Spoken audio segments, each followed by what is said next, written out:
Hi guys, welcome to you all my YouTube channel Travel and Health. So friends, today I'm telling about jumping rope. I'm telling you what is the advantage of jumping rope. You can reduce your extra body fat, you can burn calorie 200 to 300 calorie you can burn within 15 minutes, and you can boost your stamina, better coordination, and it is very good for burn extra fat. And if you want to lose weight, then it is very good exercise. Do regular 3 to 5 sets of jumping rope is very good for health.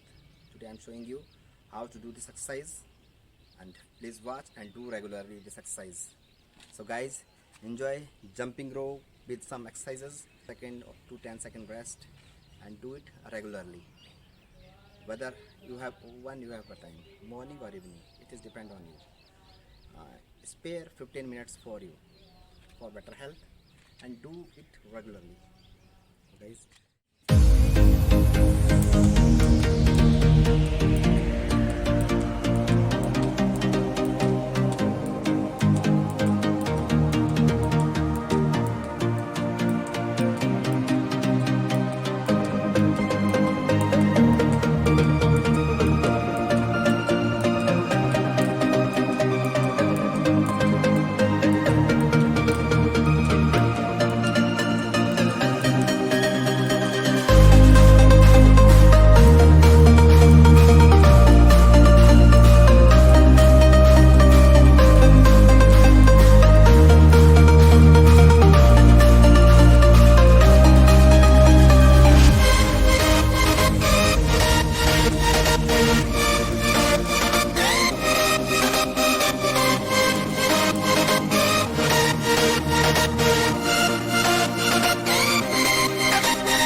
you want to burn fat, this, and want to lose weight, this exercise is very good for cardio and weight loss.